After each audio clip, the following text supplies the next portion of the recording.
Okay, hello everyone, and welcome to an impromptu chill with Phil here tonight on DSPGaming. It's actually, Monday? Monday the 16th of February, and we were finishing up Hellmart, but I didn't know how long it was going to take for me to beat it. It took about a half an hour. So we have a huge chunk of time to spend together here tonight and just relax. And so some of the ideas of things that we can actually do tonight, perhaps brainstorm some new games because I actually am going to be looking for some games for the rotation shortly, being that we just beat Hellmart. And sadly, it looks like the Virtual Boy is not going to be as good of a project as I had hoped. I can explain that in a second. So I have an idea that later this week we should basically try out a stream of Deadlock. That's the new Valve game that is currently in playtest and development. I tried it for like 40 minutes during the marathon a week or two ago, and I really liked it, but I didn't really know what I was doing. So now actually dedicating a stream to it so I can learn how to play it and what it's about, I think that'd be cool. But also another game that I actually played during the marathon was called Marvel Cosmic Invasion, which is a side-scrolling beat-em-up that came out in the fall, and a lot of people say they really, really like it. So I think I might do a full stream of that during the day, like on Friday, and give it a go. So there you go. So let's see. Wow, a lot of people are hitting me with questions right now. This will be an impromptu chill with Phil where we just hang out and talk. So first off, what happened to the Virtual Boy, someone asked. We have it.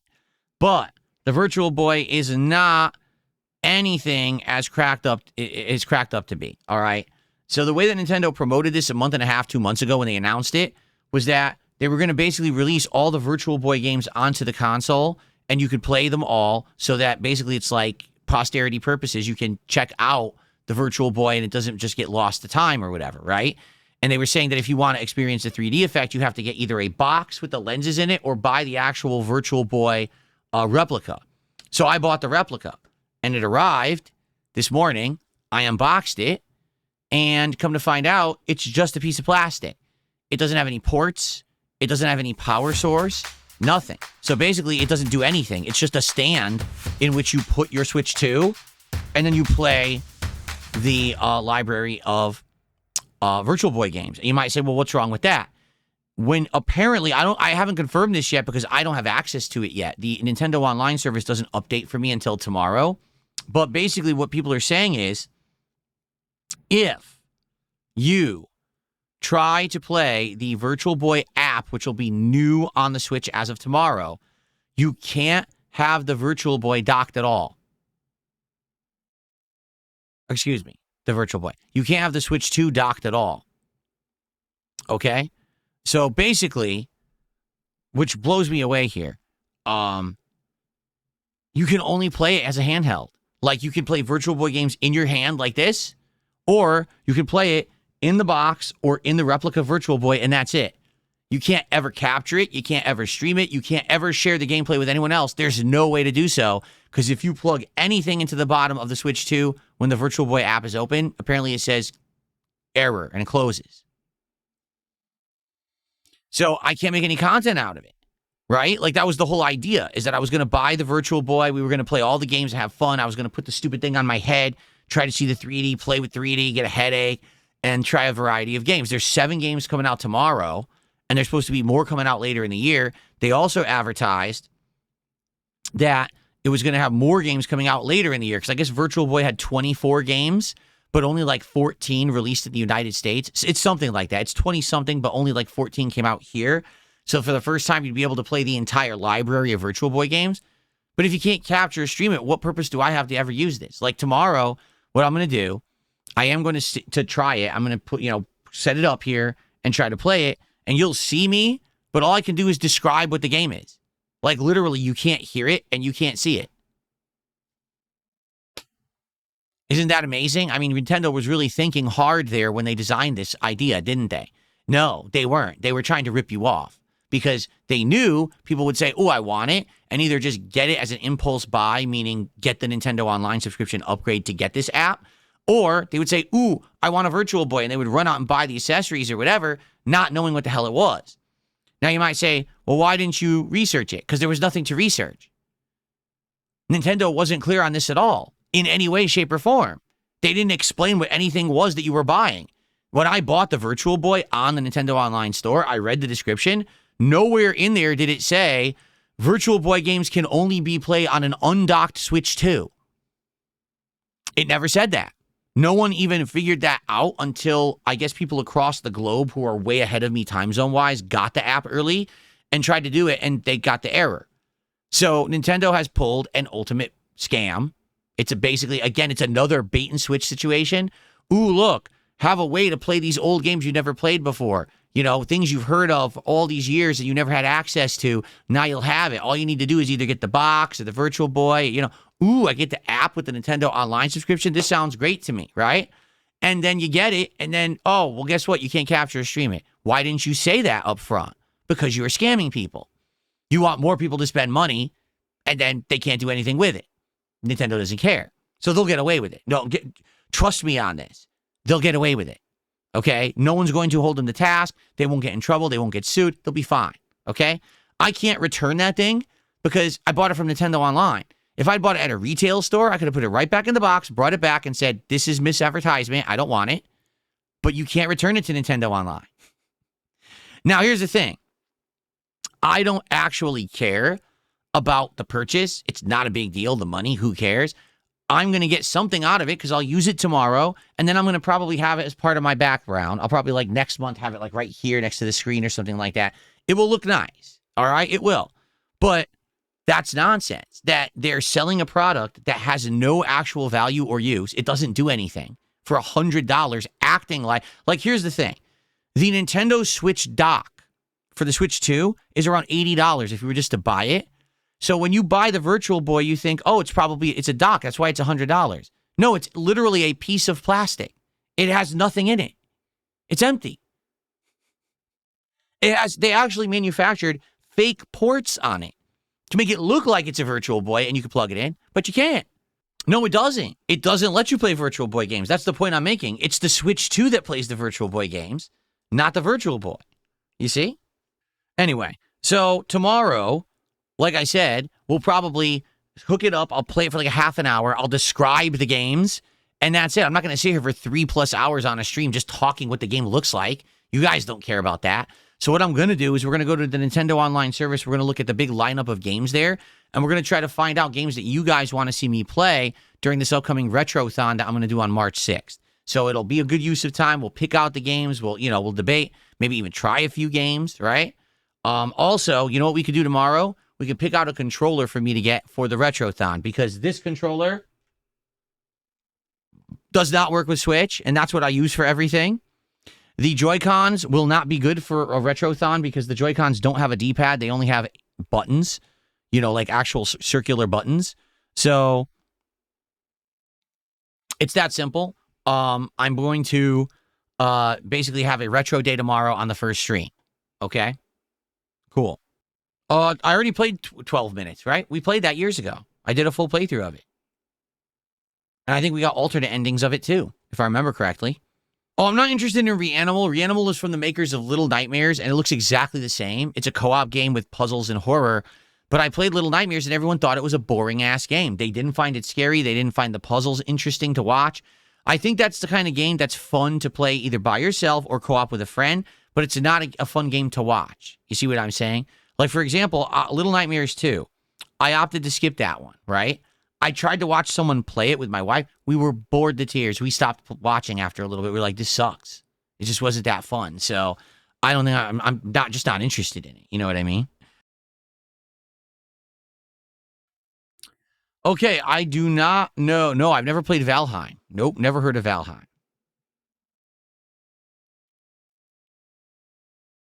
Why do I think Xbox has failed? Bad management. Number one reason. There's a lot of factors involved, but the bad management is the key one. If they had better people who knew what they were doing running the company, they would be doing fine right now. Okay. So if you want to talk to me, tag me in the chats. I'm going to ignore all stupid questions and nonsense and trolling, as usual. It would be great to get some support tonight. Earlier today, we played Dragon Quest VII, okay? The actual DSP morning show where I unboxed the Virtual Boy did decent, but then Dragon Quest VII was nearly dead the entire time, and so was DSP Tries It, sadly. So I was hoping that tonight we could help make up for the slow stream of Dragon Quest VII And now here we are, and we beat this game in 30 minutes, and now we're just hanging out. It would be great to get support tonight, notably, since we're nearing the end of the week for streaming on Kick. And what I mean by that is tomorrow is the final day that counts for the week. It'd be great to get some subs tonight, to get some kicks tonight. As you can see, we only have Stepdad and Lance who have contributed anything this week so far. So we can get some stuff on Kick tonight going. That would be great. But anything is appreciated, whether it's super chats or memberships or tips or subs or kicks, all appreciated. And I'll give you a shout out as usual. Zixto is asking why I skipped Neo 3. Boy, here we go again. I feel like I've explained this so many times in the last 2 weeks, and basically no one's listening. I'll try again. I'm not upset. It's just I've really given this answer so many times, okay? Neo 1 was a unique game that stood out. Why? Because it was one of the very first ever Souls-likes. It wasn't an actual Souls game or a FromSoft game. It was a game that tried to emulate that formula with some originality, right? So it stood out among the pack. It wasn't as good as a FromSoft game, in my opinion. It was good, but not as good as the FromSoft, but it was still pretty good, right? Neo 2. Neo 2, in my opinion, wasn't as good as Neo 1. Neo 2 fell into this really bizarre formula of, even though it had the difficulty and challenge of a FromSoft game, it had this weird formula of build up your magic, use your magic to do special attacks, use that to build up your transformation meter, transform into the invincible transformation, do a combo with that. That then in turn builds up and gets your health back, but also builds up your magic. So then you do your magic again. It was like this weird like rock, paper, scissors, Rochambeau formula to win. It was actually very similar, if you can believe it, to Doom Eternal. Where in Doom Eternal, it was like, first, you must do something to earn your armor back. Then you do something to get your health back. Then you do something to burn your rage meter. Then you become the rage transformation, and then you do it all over again, right? That's how it played. Now, because of that, honestly, Neo 2 was much easier than Neo 1. I think Neo 2 was actually generally a pretty easy game. And at the end of the day, people didn't like the playthrough. They didn't like the fact that in Neo 2, I did so well. Because the thing is, when I'm playing a FromSoft game or a Souls-like, people like to see me struggle. People like to see me then overcome and persevere or fail, one or the other. None of that happened with Neo 2. If you go watch my playthrough, there was a couple times I got stuck, but for the most part, I turboed through the game. Okay? So the Neo 2 playthrough did not do well at all. It failed. And people said, stop playing it. And I was like, well, I played a lot, and I'm going to finish it. So I did. I toughed my way through it, and I finished it. But I knew that was it for Neo, okay? Now, since then, have I played a few Souls-likes? I have. I've played Another Crab's Treasure, and I played Lies of P. Both of those games, I felt, were unique enough to stand out and be completely different from what you would consider a FromSoft version of those games, right? In addition, I've played pretty much every major FromSoft game that's come out since. I even played Armored Core 6 and everything, everything. Neo 3 gets announced. I don't really care. People didn't like Neo 2, all right?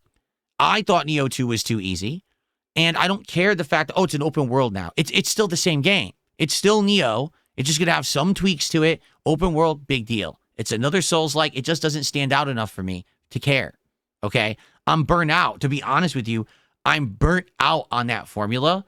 I think we had way too many games of that formula, and that we need more that stand out uniquely, you see? And I don't think Neo 3 really does. In addition to that, I really feel like the reason that a lot of people are talking about and playing Neo 3 is because right now there's nothing else out, right? How many big AAA games have we had in 2026 so far? Like none. Like Neo 3 is the only one. Now, in a week, we have Resident Evil 9, Requiem. When that game comes out, people will forget that Neo 3 ever existed.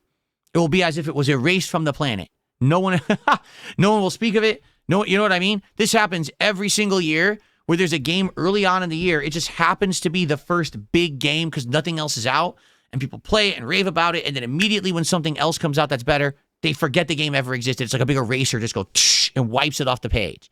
So I think that's what's going to happen with Neo 3.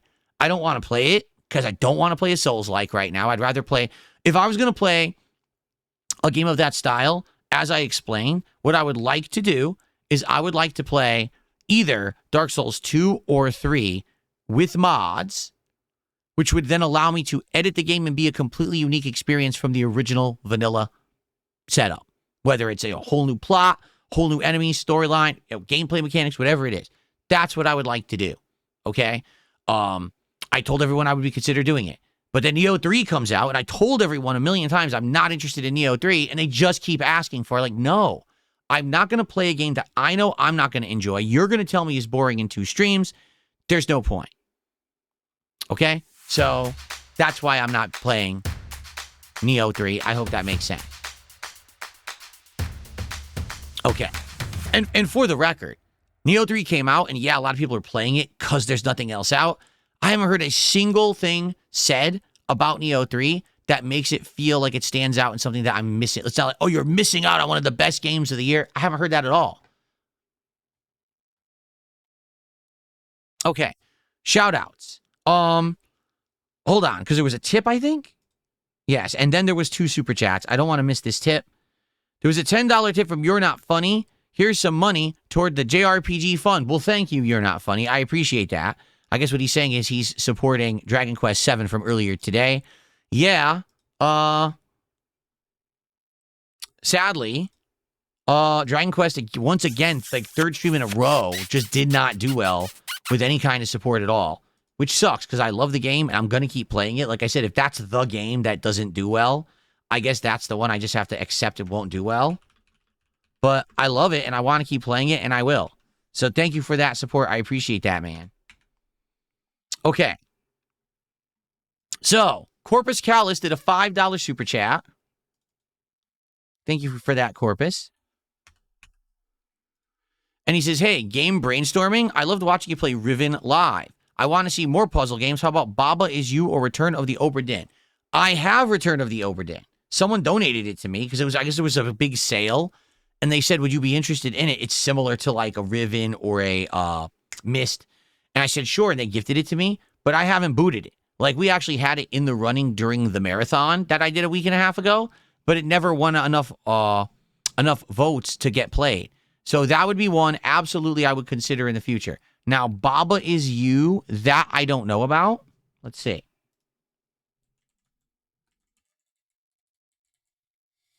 This looks familiar to me. Came out in 2019. Why does this look familiar to me? I think it's been suggested before. Yes, it has been. Yes. I remember this. I distinctly remember this when we watched, here we go, when we watched it before, how it's completely unique puzzle solving, but it's insanely basic graphics. See? You move things around and you it's like word puzzles and other kind of puzzles, right? Yeah, see? Lava is melt and then the lava disappeared. See that? I think that's a completely unique game, and yes, I would definitely consider playing that one. I will add that to wish list. Obra Dinn I already own, and I have it. We can play it whenever we want, but that's one I definitely would consider playing if people wanted it. That would be a chill night, I think, of trying out a game like that. Or maybe a night where we do 2 indie games. Remember, we were doing the split streams, an hour of one, an hour of another. For sure, I think that would be one that would make sense. Okay. Really Can't Wheelie did a $3 super chat and says, Codex Lost is a cool Souls-like indie. Well, I'll look at it, but again, I'm not really into Souls-likes right now. Like I said, if I'm going to play one, I probably would just want to play the real thing. What's it called? Codex Lost. 2024. Mixed feedback.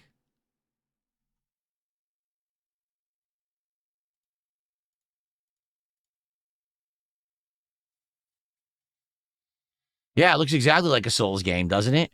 More basic graphics, but it definitely looks like a Souls game.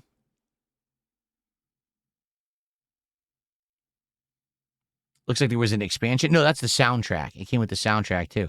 Even the magic looks like Dark Souls. It really does look like Dark Souls with more basic graphics and not as good animations.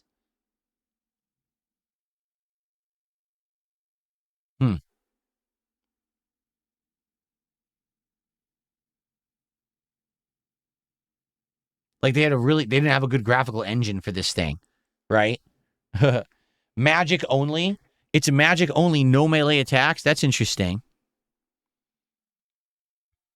It's one to consider. Again, I'll wishlist it. But since right now I'm not really looking for I'm not really looking for like a Souls-like. I'd much rather play like really Dark Souls 2 or 3 with mods. I think that'd be a back burner thing. No, I don't. I'm never playing Tekken 8 again. Absolutely not.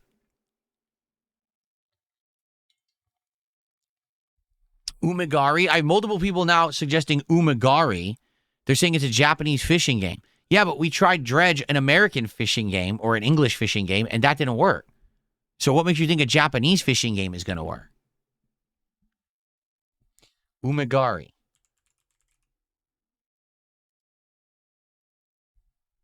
It apparently just came out. Let's take a look.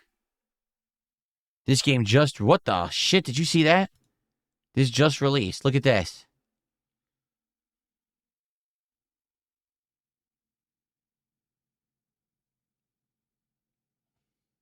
Okay. Ew. Oh, bait grinder. Ew, blood exploded. Ew. Okay, there's the chum. Yeah. Basically, you're attracting the fish. Sharks. Catch some sharks. Oh, look, and then the building floods, and then they're after you. This is like Sharks and Minnows. It really is. We just finished Sharks and Minnows. Umagari.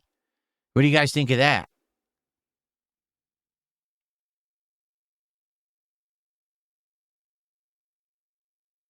Just came out about 10 days ago. Well, maybe 12 days ago. So it's relatively new, which is probably why I hadn't heard about it until right now. That's one I would consider. I mean, it's cheap, too. It's not expensive or anything. So that would be one that we could, again, maybe we do a night indie stream and we split the stream and we do half that, half something else to give it a try. What about playing good Call of Duty? I mean, Call of Duty is only going to work if you play the one. That's the most recent one. No one's going to care about you going back and playing other Call of Duties unless they have like a remaster or something. You know what I'm saying? Lovecraftian Arcade says, I know it hasn't been much announced yet that there are Disney and Pixar films we'd like to see in Kingdom Hearts 4. Oh, geez. You know, to be honest with you, I have not been up on movies for many years at this point. I don't think I've seen the last 10 Disney Pixar movies that came out. So I don't even know what they are to be in there, honestly. I don't think I'm the right person to ask that question. Shock says, doesn't have a release date yet. Mixtape looks like an interesting indie. What is Mixtape? Oh, we saw this already. Oh, yeah. We saw this one. This is the one about the kids. They're like listening to music or whatever. It's like a summer coming of age story or something. Yeah, we saw this previous when it was advertised on, I think it was like Summer Game Fest or something a year or two ago. Yeah. So, but yeah, there's nothing here yet, right? Planned release date 2026. That's all they're saying. Yeah. We got to see when there's more information about it, what kind of game it actually is. It looks like it's going to be narrative-based, just unique graphics, right? It might be good. It might not be. It depends. Like, is it going to be more like, say, Life is Strange, or is it going to be more like Bloom and Rage, right? Yeesh. Clout Siffler did a $2 super chat and says, check out Nine Childs Street, another horror indie gem. What, is that supposed to be Nightmare on Elm Street? Nine Childs Street? It sure sounds like it. Okay, let's see this. Nine Child Street. This one's been out for a couple of years. Oh, 3 years already. Let's see. Nine Child Street. First-person indie horror game in the walkthrough simulation genre. Main emphasis is on scary atmosphere and sense of fear in the player. During the passage, you have to face paranormal phenomena and learn the terrifying mystery of the owner of the house. Oh, no. It looks terrifying. It looks mysterious. Why would you have a red light in your shower?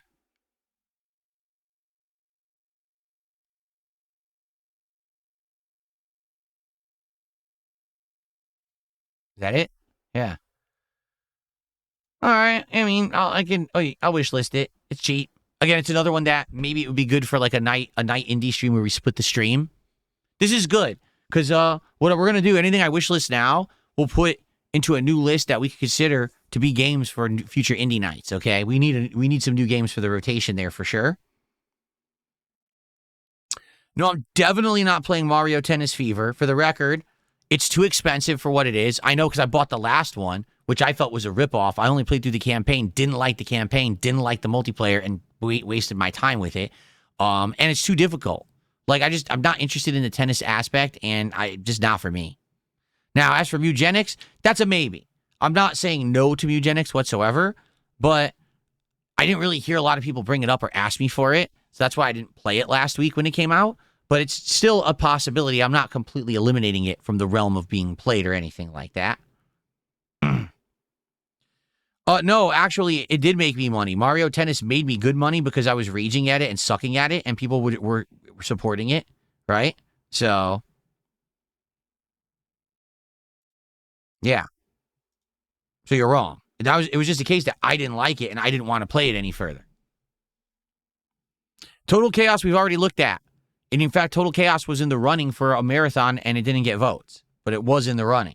Klaus Siffler says, I don't scare easy, but 9 Child Street actually terrified him. Huh, interesting. Well, here's the thing. LG Power Gaming says, if you're going to try Mugenics, do it sooner because it feels like you'll play it when the hype's gone and it won't go anywhere. Then I shouldn't play it at all. If a game is only going to get notoriety because it's being played when there's hype behind it, that means it doesn't stand on its own merits. Seriously. Like, for example, did I play Mega Bonk the day it came out? No. But when I played it, it was still addictive and fun and worked for like a month almost, right? Arc Raiders, I played that late, but the game stood on its own merits, and we played it for like 2 months, and it was good. If I play Mugenics in a month and no one cares, that's the game's fault. It means the game doesn't hold any kind of actual interest.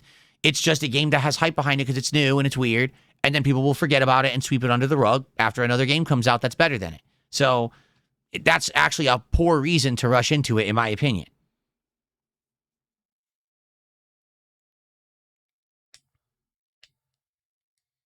Yes, the next DSP tries it next week will be Wendy's. We're going to try the new chicken tenders, and I'm going to order all of the new dipping sauces to try every single one. So I'll have a taste test of all the sauces and the tenders, plus I'll probably get some other stuff too. That's next week. You know, we've had several DSP tries-its now that have not been standard stuff that I would do. We're going to get back to more standard stuff next week. Can I play Skyrim modded? I'm sure we could. I don't know of what mods to play. Isn't there a mod that completely changed the game and made it like a different game? Because I think we saw that before in Steam. So let's play some music. The reason we didn't have music is because we were playing the game and I forgot to resume it. Let's get some music going again. My bad that we didn't have music. Okay. Resident Evil Randomizer, which is a mod for Biohazard. You think that would work? A Resident Evil random, wouldn't that, if it's a true randomizer, doesn't it mean that it could actually soft lock your game, especially with a game like Resident Evil where resource management and inventory space are key? Like, wouldn't that just ruin everything?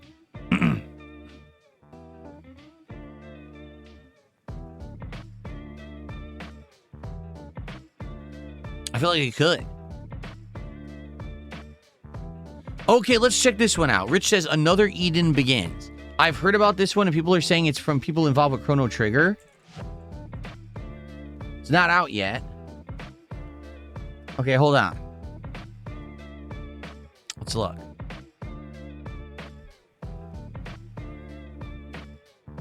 In development, no release date yet.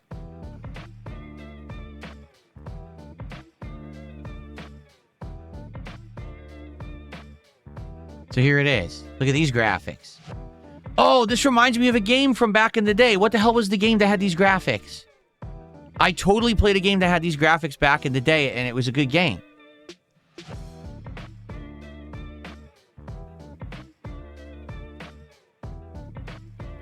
Yeah, 100% I played a game that had these, like, it looks like it's, like, almost like paperwork. You know what I'm saying? Like, it's cut out paper, and then they're glued and they move. Like, it moves around. No, not Sea of Stars. It was an old game. Oh, God, what was it called? Oh, man. No, not Valkyrie Profile either. It's older than that. I swear it had... it's like... Saga Frontier. Did anyone ever play Saga Frontier? That's what this reminds me of. Did anyone remember Saga Frontier as a game? That's totally what that reminds me of. That art style. I doubt it's on Steam. The game's ancient. Oh, they have it. Saga Frontier 1 and 2. See? It's kind of the same art style. I guess this one's a little bit more isometric, I would say. But it's the same kind of almost artistic art style with the very colorful, unique characters. See? It's a different perspective, but it's the same premise. You see what I'm saying? Yeah. But anyway, that's interesting. Well, I wishlisted it. Yeah, I wishlisted it. XCOM 2, yeah, I don't know, because we tried playing XCOM 1 when it was new on Xbox, and I did play it for a while, but even then, the first game got very boring, and we never finished it, so I don't think XCOM 2 is going to work. The problem with the XCOM series is that the fights are insanely long, similar to Baldur's Gate 3, and there's required grinding. Like, you hit a wall where you can't just play through the story anymore, but you're expected to go back and kind of grind on missions over and over to get levels and abilities, and that's not fun for a stream to watch. It's fun to do maybe yourself to relax, but it's definitely not, it's not good streaming content, you know? So that's why I never went back and ever played an XCOM game again after that first attempt.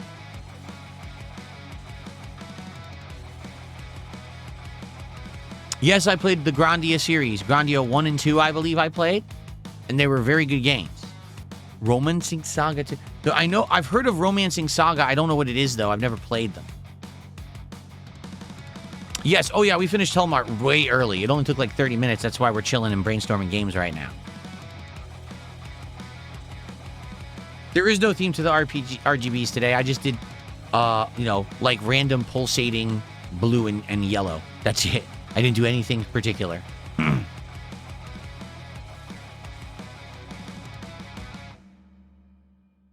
No, never heard about what you're talking about, Baja Blast Pie. But again, we're done with Call of Duty Black Ops 67. We're going to wait for the new one. No one wants Black Ops right now. What the hell was that? Did you hear someone screaming? Shock says it's hard to find a game that you haven't played. Most mainstream games I have played. You're right. It's more indie stuff that I never played. You're right, 100%, because that's what I always focused on over the years is the big AAA games are always the ones that I would play. So it's very rare that I didn't play one of the big ones.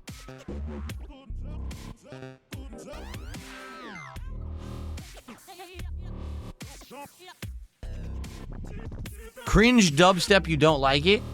All right, you want me to thumb it down? All right. I thumbed it down. You guys don't like the song. We don't have to hear it again. There you go. There you go. I thumbed it down. Check out Lunacid. It's a game inspired by FromSoft's King's Field. Yeah, but FromSoft's King's Field is an ancient game, the likes of which probably wouldn't do well today. If they made a game that plays like it, I don't think it's going to be very good, but here. Everyone says, you know, it's cool to know that King's Field existed because it's the predecessor to what FromSoft eventually did, but that basically it's a really ridiculously outdated game and you shouldn't really play it, right? That's what everyone says. It has very positive feedback, this game, Lunacid.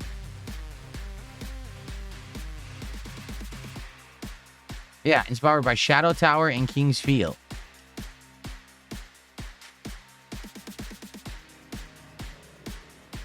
Look at the graphics. Now, we all know graphics aren't everything.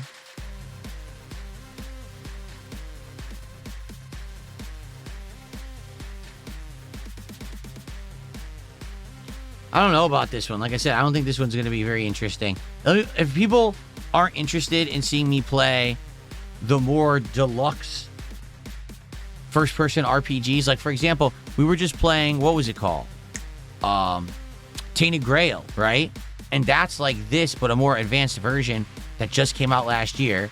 Horror elements, dungeon crawling, lots of combat, puzzles, right? People hated it. We only did a couple streams, but people got tired of it, didn't want to come back for it. So I don't think that a game that's purposefully meant to feel like an outdated game is going to work. You know what this game is for, to be honest? This game is for fans of King's Field. So if you played King's Field, you were a big fan of that back in the day, you'll probably love that, but I don't think that's going to work in the modern day for my audience. I could be wrong, but I don't think so. What do you guys think?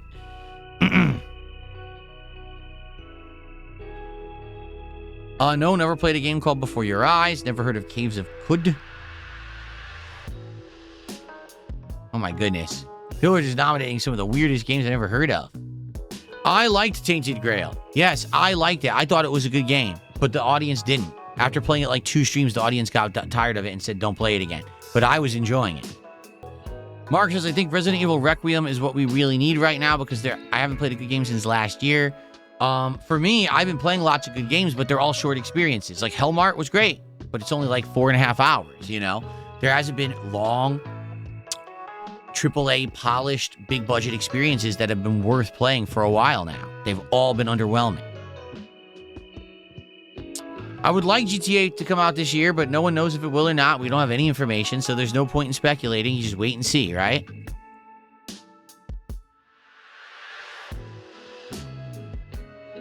Please play Sandwich Shop Simulator on stream, someone just said. Wow.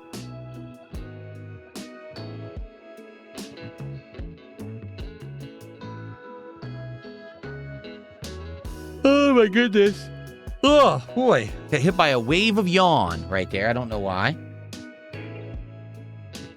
Would I ever do 100% playthrough trying to get a platinum? I've done it before, but it's definitely been, how can I say, rare, very rare if I do. Typically, for me to go for a platinum in any game, first of all, it has to be on PlayStation, and today I don't barely play games on PlayStation, right? So it would be a very rare situation to even go for a platinum. That's number one. Number two, if I do happen to have a game where I go for a platinum, it's typically a game where I'm really enjoying whatever the gameplay loop is, and it doesn't look like it's going to be too much of a chore to get it. So, for example, I had the Sly Cooper trilogy back on PlayStation 3, and I really liked the games, and really the only difficult thing about getting the platinum in the games was collecting all the collectibles. Not that that was hard, it was just a time sink. But people liked when I played those games, so I ended up platinuming both Sly 1 and 2, because it was something fun to do while I was also playing the game, but also people liked it and, you know, weren't too hassled by it. They said, cool, let's see him get the platinums, right? Spider-Man, the first one, not the second one, but the first Spider-Man was another exception, or another example where there was only maybe a few hours of additional gameplay grind needed to actually platinum the game, so I did it. But for the most part, people don't want to see me endlessly grinding in any style of game for the sake of getting a trophy. They'd much rather see me play a new game. So for the most part, I don't go after platinums. Colzep, tomorrow we are going to look about what's on Switch Online, because I'm going to get the more premium subscription, and we're going to see what's on there and go from there. Perhaps there will be some games that I will play, particularly for the Retro Marathon coming up on March 6th, because Colzep suggested, what about Ocarina of Time? Well, first of all, I already played Ocarina of Time, but it's been a very long time. So maybe the Nintendo version is good there on the Switch. I don't know. HoboX, I'm never going back to Final Fantasy Rebirth, and I don't know why people keep asking me that question when I've answered it a million times. All right? I'm gonna answer it again. I feel like I endlessly am in a loop of answering the same questions, and people just re-ask them. Final Fantasy VII Rebirth flopped miserably on this channel 2 years ago. I did everything I possibly could to make people like it. I did what they said. I did the side content. I was doing this, just streamlined it and did bosses. The game itself is not fun to watch. It's fun to play and not fun to watch. It's a grind. It's got a lot of repetitive content. People didn't like it. When I was streaming the game, I'm not exaggerating, we had insanely low attendance. We had half the attendance we have on the stream right now is the attendance that we had for Final Fantasy VII Rebirth, okay? And all I'm doing is talking to you, okay? That's it. People literally wouldn't pay attention to the game. They would talk about any other topic on the planet except the game, including sports like basketball. I'm like, guys, I'm playing Final Fantasy. You're talking about fucking basketball, which I've never played, don't talk about, and has nothing to do with my content. You've turned my stream chat into a sports chat. And yes, their support was abysmal. No one liked the game. No, I'm not going back to Final Fantasy VII Rebirth to play it. No, I'm not playing the third one. I'm not. For the record, Final Fantasy VII Rebirth undersold. The interest in the franchise has waned dramatically. Why? Because number one, Final Fantasy VII isn't as prominent as it used to be. It was more exciting to hype its return than when it actually returned, right? The fact that they took a game and split it into 3 games was a horrible idea. There's no reason to drag the game out into 3 games. It should have been 1 or maybe 2 at most. By doing what they've done, they've made it that you wait so long to get anything prominent happening in this game, you don't care anymore. Legit, I don't really care. Even if I had liked it, I probably wouldn't wait this long for the third one. I just don't give a shit. Final Fantasy VII isn't prominent anymore. Seriously. Just being honest. Big Papa Phil did a $2 super chat. What about a Balatro night? Balatro is chill. I love Balatro. I'd be down to throw Balatro into a stream where we're doing like indies and stuff one night and just do an hour of it and see if I can get back into it. For sure, I would enjoy that. Absolutely. Oh, you have the right to disagree with me. If you still love Final Fantasy VII, good on you. If you're still hyped for the new ones coming up, good on you. But, you know, I told you guys at the time, 2 years ago, I thought Final Fantasy VII Rebirth was going to be one of the biggest and most hyped playthroughs I did all year. It dramatically flopped. No one cared. So I gave up. It wasn't just one stream. It was multiple streams of just being dead. No one caring, no one showing up. I said, well, fuck it. Then I'm going to do other stuff. And I did. And the other stuff did much better.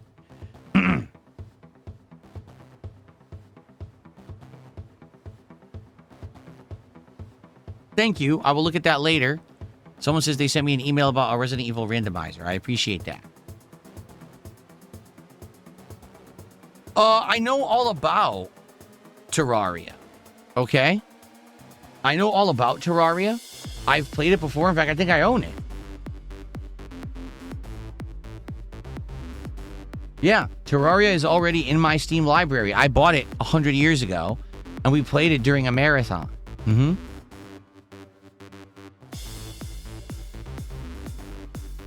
If anyone ever wanted me to play Terraria, I would do that too, since I own it and I've played it before. I know, similar to, say, Stardew Valley or these other games like RimWorld, I know it has a giant following, and I wouldn't be opposed to trying it out, because I don't think we really did. I think we played it very randomly, like over a decade ago during a marathon, but we never actually gave it like a prominent feature on a stream, so I never really gave it an honest shot. I'd be willing to check it out if you guys wanted me to. Yeah, for sure. Mod it. Why mod it? Why mod Terraria? You're saying it's better modded than not?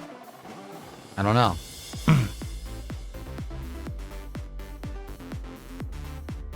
Tenacious Chiseling, it doesn't matter what you tell me in my chat. If people ever are interested in having me on a show or whatever, they have to contact me.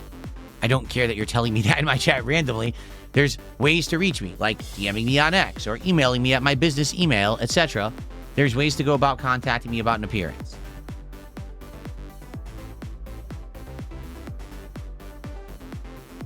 Shocks says, I think there's a big difference between what games people love and what people would actually want to watch you play.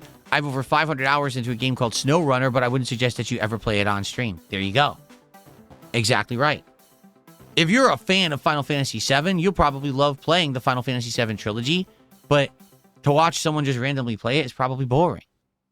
Just being honest. For the record, everyone, I'll be here for about another 30 to 40 minutes to chill with you. We don't have to talk about games all night.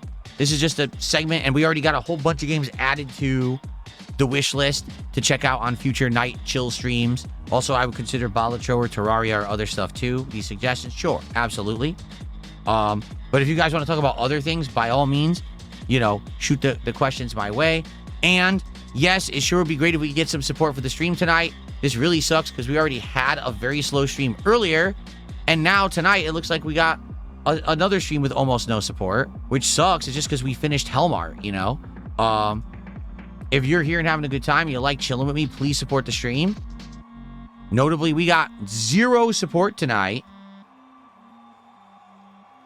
from subs on Kick at all, and we only had one person, 220, who did any kicks. We had no memberships at all tonight. We have very few tips, very few super chats, so anything would be appreciated at this point. Let's get some support for a chill night with Phil. I played that first SpongeBob game. What was it called? I'm trying to remember. There's a first SpongeBob game that was Battle for Bikini Bottom. That one I played when it came out, HD and everything on modern platforms. I actually liked it. I didn't play anything after that. I didn't hear as many good things about any games that came out after that, though. I heard that they're not as good. I have no idea how much GTA 6 will cost. I don't know. We don't know anything about it. This is the problem. Everyone wants to speculate with 0 information. If you have no information, how can you speculate about GTA 6? You don't know the length. You don't know the features. You know shit. So how do you know if it's a $60 game, an $80 game, a $150 game? You don't know anything.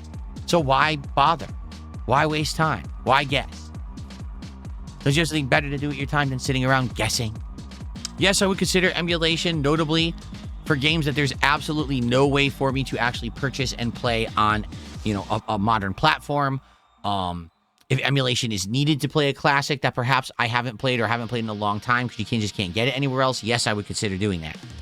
It's not something that's prominent in my mind. Most games that I would want to play or people want me to play are accessible in some way on a platform if you buy them. So that's why I usually do it.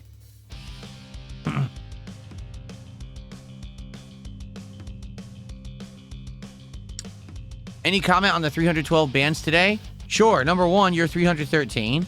And number two, it's the same nutjob who literally has apparently, either he's being paid by someone or there's some kind of a master plan here at work where this guy has found a streamlined way to make these sock accounts, and he has linked them all so they all spam the same message over and over. And whenever we see it, we ban all the accounts. And then he comes back with 10. He does it in like increments of 10 to 20. And then they get banned. Then 5 minutes later, he comes back with more. And then they get banned. And he just does it again. It's not like we want to do this and waste our time on it. But if we don't, he'll spam the chat and fill the entire chat. So he has to be banned over and over. Here's the comment. 313 bans doesn't speak much about me. It speaks about the nutjob that keeps making the sock accounts because it's the same fucking guy. What person has enough time to make 313 sock accounts in a day? Think about that. No, Buckwell, I have it set to only a few minutes till you can do stuff in Kick. Here, let me confirm that. I haven't looked at it in a while. It is, let's see. So AI, hold on. Account age restrictions, 1 week and 3 days, meaning this guy every day is sitting around, somehow has some kind of an automated service that's generating 50 to 100 accounts, and they sit for a week before they can talk, and then they join the chat and start talking all at once.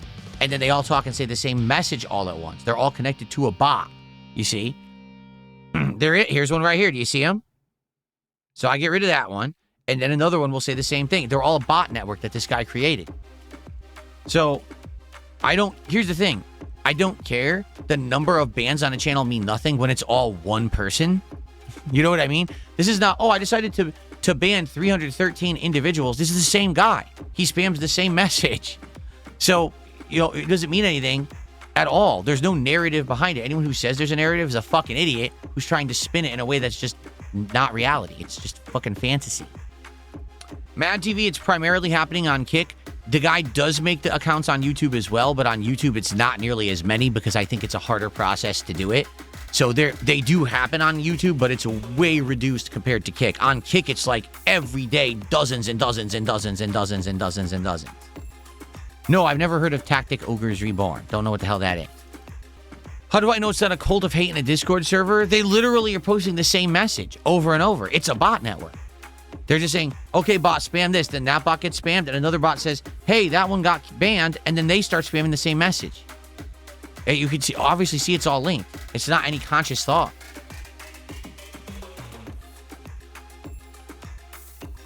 The Block just did a $5 super chat. Thank you so much to The Block for some support tonight.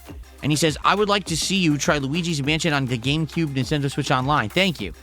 See, I don't even know what's on there because I don't have it. I only have the basic Nintendo Switch, so tomorrow I will get the higher-end Nintendo Switch Online.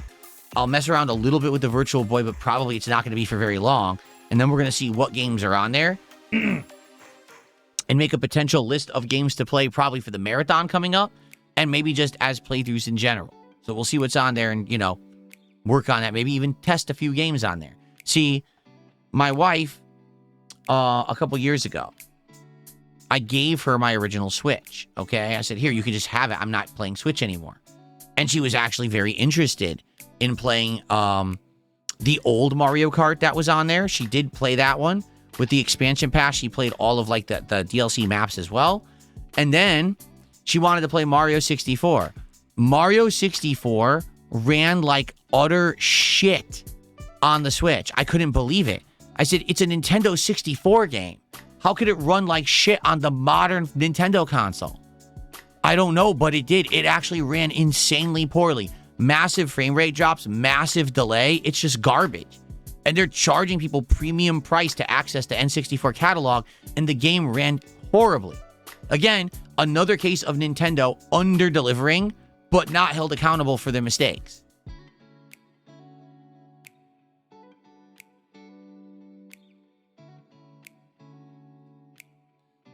Scotty Doo.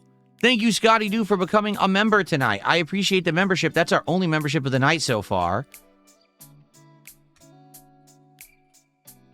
Thank you for that.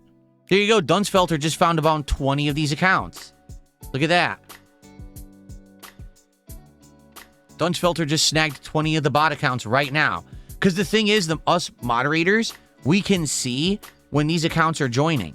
We can actually literally see these accounts joining because they're all random generated. And you can see their names are all nonsense. So you could just ban them ahead of time if you catch them, you know?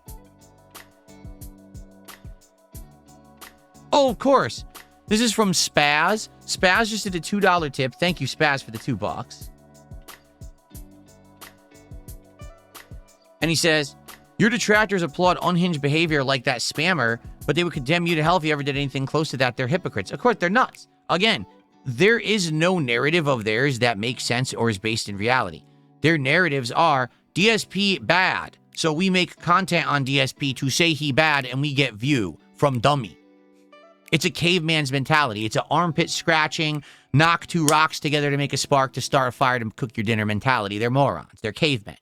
Okay? These are not, intellectual geniuses that we're dealing with. These are the lowest dregs of society who do this shit on the internet. So, yeah, they're really dumb. They have no actual arguments. The things that they do are insanely unhinged and crazy, but that's okay as long as we're messing with DSP when we're doing the crazy thing. What? No, it's not. No, it's really not.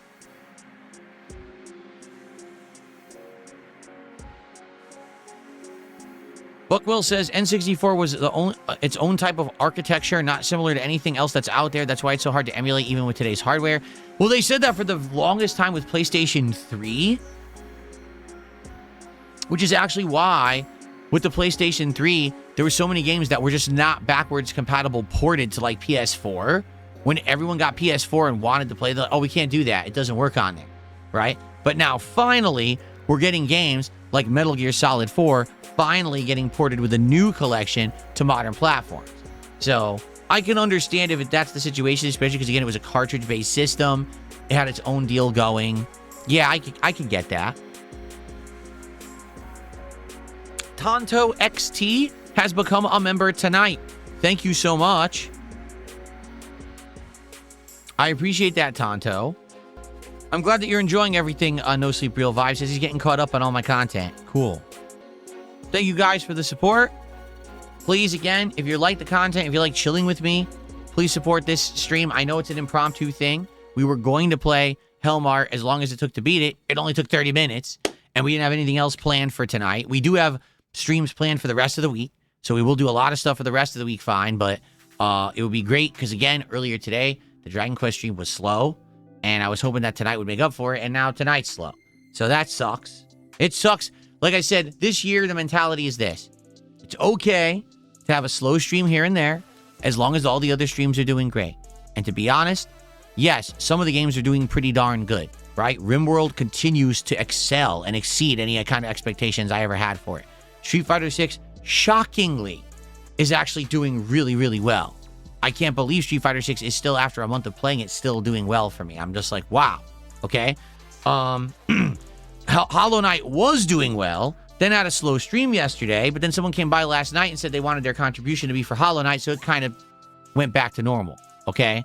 But Dragon Quest is the game that is underperforming, and I don't think I will ever get a good crowd for it, and there's nothing I can really do about it. I don't think I have enough people in my audience to watch that style of game and support it all the time. But tonight sucks because you already had an underperforming stream and you want to balance that out, and now it's not balancing. So anything appreciated tonight. To be honest, I don't think we're going to have a good night. I think by the end of the night, it's going to be a slow stream again. It's like, what can you do? Okay? Not the end of the world. I did a full playthrough of Chronos: The New Dawn. That was actually one of my favorite games of last year. That was, look at my Game of the Year countdown. I actually really liked it. I liked it way more than Silent Hill F. I thought Silent Hill F sucked, and I thought that game was outstanding. No one said anything about I'm not playing Dragon Quest VII. I am. That's the point I've been making, is as long as things are going well on the other streams I'm doing, then I can have a game that kind of underperforms all the time like Dragon Quest. That's okay, because I'm doing so well on the other streams. Tonight, having this stream underperform because we beat Hellmart so fast, that does suck. But again, it's not the end of the world or anything like that. It's just annoying.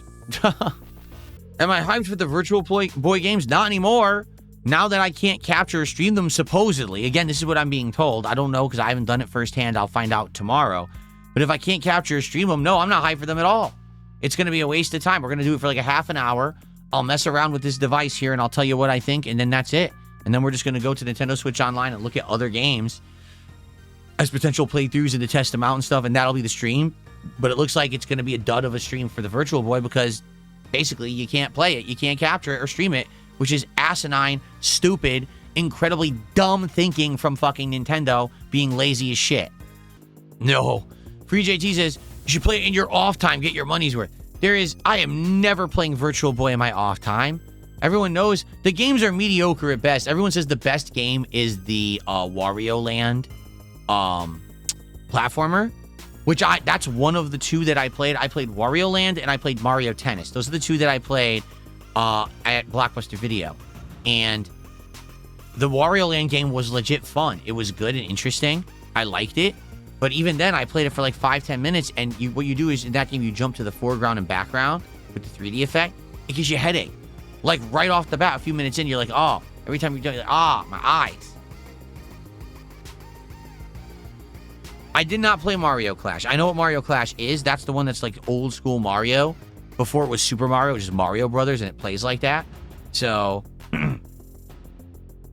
yes, and that one was, it looks pretty good to me. I think that would make sense because, again, it uses the 3D perspective.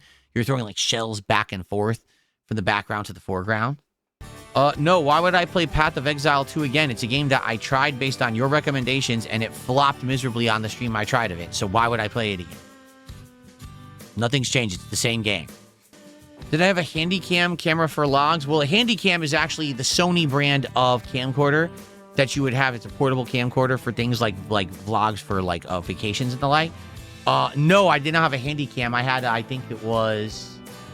Well, first I had a camera. It was a Sony digital camera, but not a Handycam. It was just a digital camera that had video capability. And I would record first. It was 720p. Then I got a better one that did 1080p. All right. So basically, it was just a really high-end, big lens digital camera that I would bring around with me to trips. That's what I would use to record. Later on, I got a Panasonic, like, handheld camcorder. And it was easier to use because it was very light. But at the same time, the video quality wasn't as good as the Sony, but it had a much bigger battery capacity. So I did use that for vlogging and the like for a while. But overall, that's been a long time. Now I would just use my phone and I would attach it to this guy and just put it on and record like that. And I actually have a microphone that I can use to record better and stuff like that. So I have that capability now if there's a reason. Do I have a reason? Not really, not right now, but maybe I will sometime this year. We'll see. All right, well, shout out to Shocks1989 who just gifted 10 memberships to the community. Thank you so much, Shocks. I really appreciate that. That's a big amount of help for tonight. $30 of support right there from Shocks. Thank you so much, Shocks. And anyone who got a gifted, be sure to thank Shocks for the gifted memberships there. Alex from Phoenix is here and did a $5 super chat. He says, would you be interested in Avatar Legends, the fighting game? 2D fighter looks fun and well made. Releases this summer. Yes, I would. At the very least, I'll try it. Like, I'm down to try any kind of fighting game. It doesn't mean that long term I'm going to like it and want to keep playing it. But I'm down to experiment with new modern fighters. This year, there's so many of them, right? I think it's April, we have the Invincible game. In August, we have the Marvel game. And now we have this one. I also, over the summer, I'll probably end up trying all of them. And then seeing what I think of all of them, maybe even comparing them. That's a good question. See, I don't know. With Resident Evil 9, they haven't announced the actual release timing yet of the different platforms and the like, right? So we don't know actually when it releases. Like, is it going to release 9 p.m. the night before for people who have it in the West Coast. You know what I mean? Like, how's it going to work? I'll tell you this. On release day of Resident Evil Requiem, which I believe is Friday the 27th, I'm going to play it all day. Both streams that day, I'll be playing Resident Evil Requiem. Now, if they end up releasing it early, the day before, and I can squeeze in a night stream of it, I'll probably do that too. But usually they don't do that. Usually they'll release it, late, and so there's not enough time to really do a night stream the night before. There have been a few high-profile games that did release like midday the day before, and then I could do a night stream of it. That would be nice, but I don't think they're going to do that. I think it's going to be, a full-fledged kind of just, normal release timing. So, but I will probably play it all day, release day, for sure. And then it'll probably end up being the daytime stream quite a lot, while I balance it with other things at night. Do I know anything about Avatar, if you mean the anime series? I've never watched it. I just know it's about air bending, like actually doing elemental, like magic kung fu shit. But I've never seen it. No, nothing really about it. Yeah, I did. I told you, I played Pillars of Eternity 2 when it was in early access. You guys convinced me to buy it and play it, and I did, and no one liked it at all. Everyone said it was the most boring stream ever. I said, well, why did I get this then? So I never played it again. Where do I plan to place the Virtual Boy? Right here. I'll put it like right here, and then probably I'll move the screen here, so the Virtual Boy will be here, and then, or vice versa. I could put it here and have the screen there as part of the backdrop. It'll fit perfectly. Yes, I played Devil May Cry 5, did a full playthrough when it was a new game. Whenever I play a brand new game, I always play it on the standard difficulty, and the reason being, here's my methodology. And you have the right to disagree with this methodology. This is what served me well as a creator for 18 years at this point. When you're going to play a brand new release, particularly a AAA release, right? You should always play it at whatever the default difficulty is when you actually boot the game. So, for example, if I were to boot... let me close this. If I were to boot Resident Evil 9 Requiem, and I hit Start Game, and it says select your difficulty. Whatever it's on to start, that's what you start with. Why? Because whatever your cursor is on when you boot is what the game developers intended you to play as the default experience of that game. That's why it starts on there, right? Now, there's been some games that apparently there was a mistake, and the game developer would accidentally default it to easy, and then they would go and post later and be like, oh, we goofed. Actually, you should go down one notch. That's the intended experience, okay?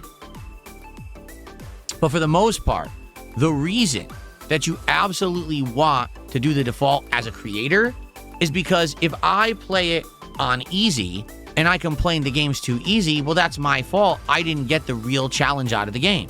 If I select hard, or whatever it's called in is hardcore, right? And now the game is actually legitimately way too hard and I'm not enjoying myself, well, that's not a fair representation of the game either. I chose to play it on hard. In reality, most game developers in the modern day are intending you to play the first run on the standard difficulty and then to increase the difficulty if you need to on the fly or do a second run on the harder difficulty. That's how they're designed. But a lot of people say, oh, well, if you're playing a horror game or you're playing this kind of game, this style or whatever it is, you absolutely must play it on a harder difficulty or it's too easy, it's baby mode, and you're not getting the true experience. Other people argue, if you don't ultra challenge yourself, you're not entertaining enough for the audience, right? For me, I'm going to play it on the standard. If I play it on the standard difficulty and we find it to be way, way easy, then sure, I probably will try to up it or whatever. But for the most part, playing on default makes sense. Then when I beat the game, I can give an honest, fair opinion on it rather than a skewed one because I actively chose to change the difficulty. So there you go. I received a $10 super chat from Chip the Black Boy. Okay, thanks, Chip. So let's see what he says here. It's $10.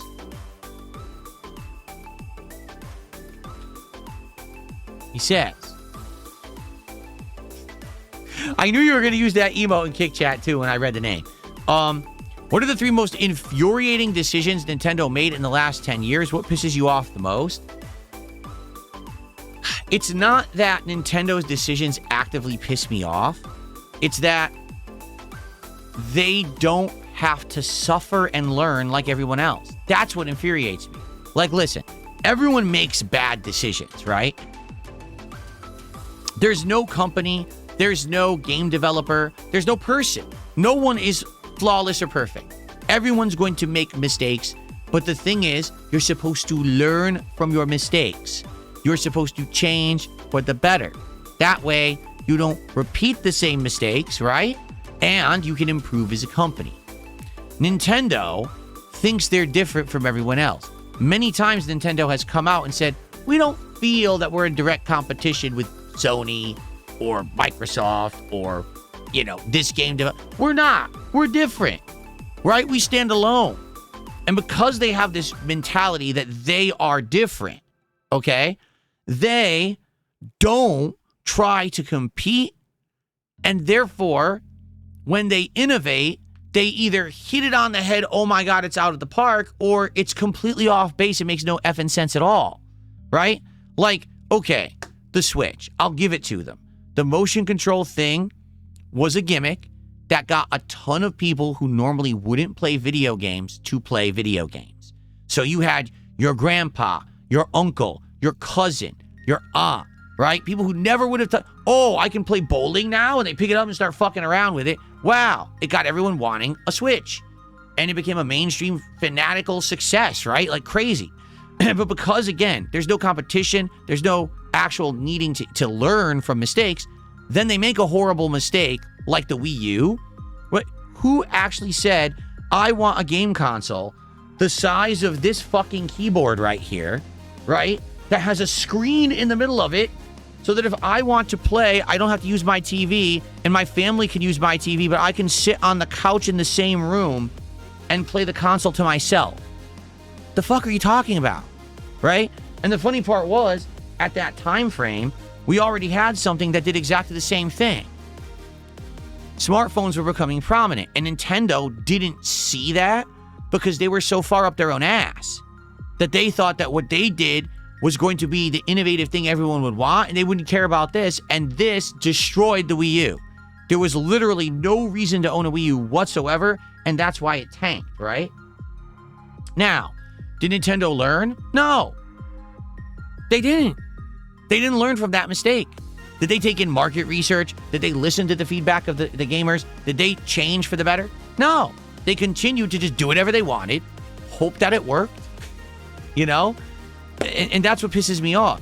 Because again, any other company that made that horrible decision of the Wii U, right, would have lost an insane amount of money, would have gone through near financial ruin, would have had to redirect all of their strategy, listen to customer feedback, and give the people what they want. What did Nintendo do? They sold little plastic figures called amiibos.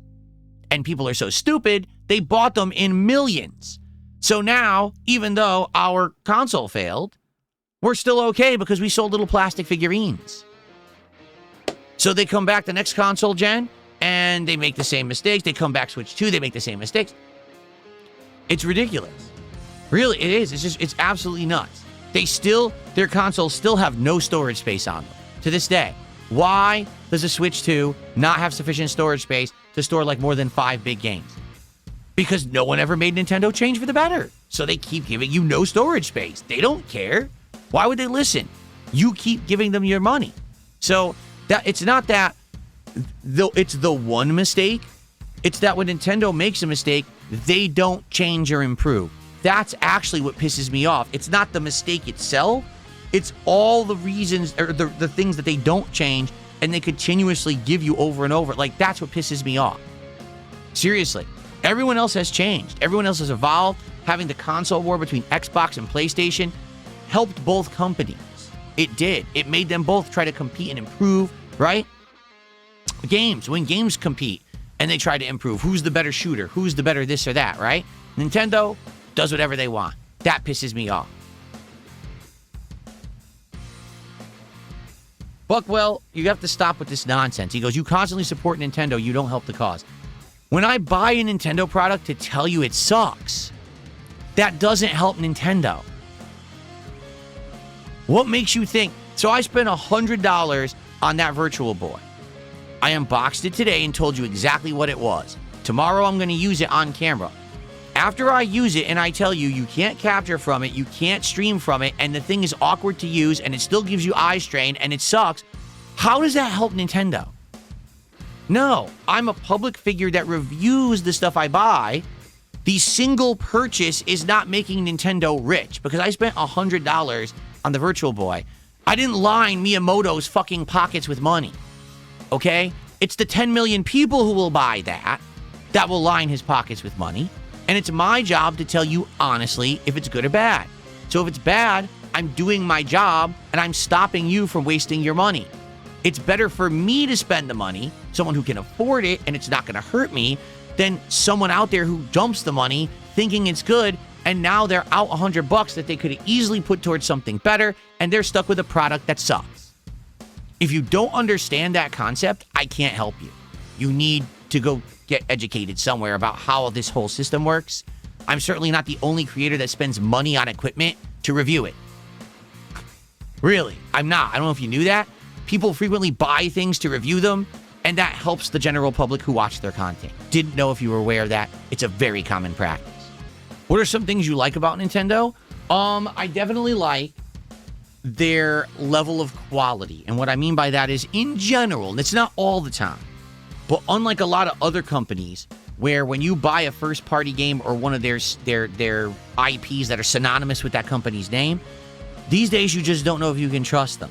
With Nintendo, in general, you know you're going to have a game that's going to perform well, that's going to not really have many glitches, bugs, graphical issues, and it's going to be a solid amount of content if you buy a first-party Nintendo IP. Not so much last year. Last year, I would argue Mario Kart World, Donkey Kong Bonanza, and Metroid Prime Beyond were all underwhelming actual rip-off games. And that's a rare thing for Nintendo. In general, if you buy a new Mario game, a new Zelda game, a new first-party title from Nintendo, you're going to get a quality game that has a ton of content and is worth your dollar. It may not be your cup of tea, but in general, those games are a good value with good QA and everything, quality, you know what I'm saying? Other companies, not so much. A lot of the times these days, when you buy a game from even a major company, you feel like you're the playtester.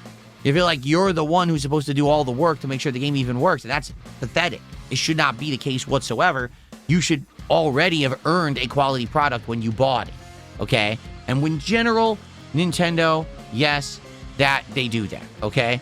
Just not all the time, and last year was an exception. I hope that that was the exception to the rule.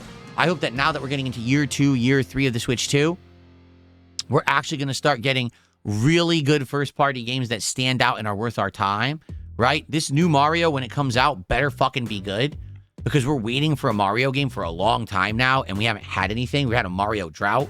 We need a good Mario game, right? The next Zelda better not be Breath of the Wild 3. It better be an original and fun Zelda game. We need original content from Nintendo again, not just these really kind of half-assed efforts which they've been putting in the last year. Okay, folks, we are getting to the end of the stream. So this would be the last chance if you would like to ask a question, if you would like to suggest a game, if you would like to support the stream. Now would be the time. Okay? The next DSP Tries It will be Wendy's. We're going to try the chicken tenders that they released a few weeks ago, and we're going to try all the different dipping sauces that came out with them. There's a bunch. So we're going to do a thorough taste test of that, and I'll probably end up getting a few other things with it because I don't think just a few chicken tenders is really enough for dinner. What is Teleglitch? I am going to play the marathon beta when it opens on the 26th. That's the day before Resident Evil 9. I am going to play it as probably the daytime stream that day and give it a shot. Dang, it's super old. It came out in 2013. Roguelike top-down shooter. Is it addictive and fun? Roguelike survival horror with permadeath.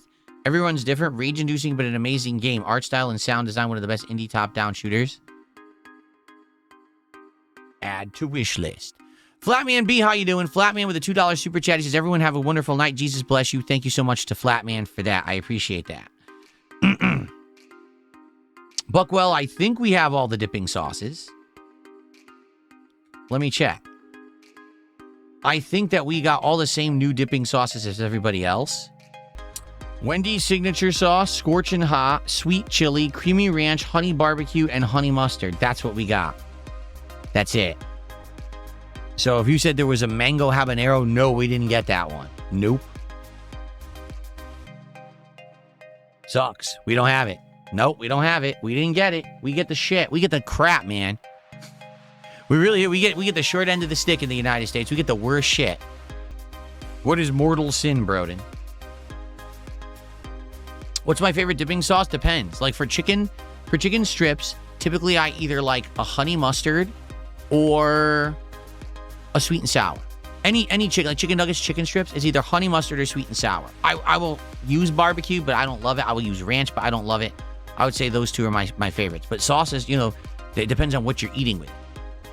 Like fries, a lot of people say that they like a fry sauce with fries. Some people like mayo with fries, but I just prefer traditional tomato ketchup. I think that's the best thing for fries. Well, guys, I do want to say thank you for chilling with me on this impromptu stream. And thank you for supporting, even though it wasn't a great night. It was still an okay night, and I appreciate that very much. Again, when a game ends so quickly, unexpectedly, I thought we had at least an hour to finish Hellmart. It's tough because people came for Hellmart. When it was over, they left. It is what it is. But I hope that you guys enjoyed. Thank you for suggesting games. That games list absolutely will help us when we do another night that's a tryouts night, which might even be as soon as next week. We'll see. A faster-paced FPS medieval roguelike, lots of action. Steam has a trailer. Mortal Sin sounds familiar to me. That name sounds like a game that I've looked into before. It does. I think we looked at this last year. Yes, we did. 100% we did, because I remember this visual style. Yes, it looks unique. It does. It looks really cool. It's very fast action, right? Yeah. Once again, I'll add to the wish list. Another one to look at. It is a little bit more on the pricier side as $25, but very positive and overwhelmingly positive reviews. So apparently those who have played it have really enjoyed it. So there you go. All right. When are we playing Terraria? We might play it when we do another Indies tryout night. Have I ever left a Steam review? No, I can't. If I leave a Steam review, it'll get bombed by trolls and shit. I can't do that. The same reason I can't leave reviews on anything. Like, I could literally never leave a review anywhere because my trolls are so crazy. They'll find it and they'll jump on it and they'll actually take a dump on it. I'm serious. Okay. Are we good? This is it. I'm about to adjourn, everyone. So unless anyone has, this will be your absolute final chance. If you have an important thing to ask, now would be the time. Otherwise, I'm going to head off for the night. Ride off into the sunset. We got a fun day tomorrow, messing around with the Virtual Boy and some classic games on the Switch too. And then tomorrow night we got Street Fighter 6 with Lily returning, so it should be a solid day of fun. I don't know anything about a Cyber Taxi Lunatic Night. I don't know what that is. No, we good? All right. I hope you enjoyed Chill with Phil. If you watched it here on demand. If you were here live, thanks for being a good interactive audience. Lots of good games suggested. If you're watching this on demand and you have games to suggest, be sure to leave a comment or let me know if you are jumping into, say, one of the games people suggested. If you think it's good and you want me to check it out. We're not doing a tryouts night this week because this week, like I said, I want to try Deadlock and also I want to do some of the Marvel Cosmic Invasion game. But I think next week we may do some nights where we'll try indie stuff again. Okay? All right. Thank you for watching, everyone. Peace out. I appreciate it.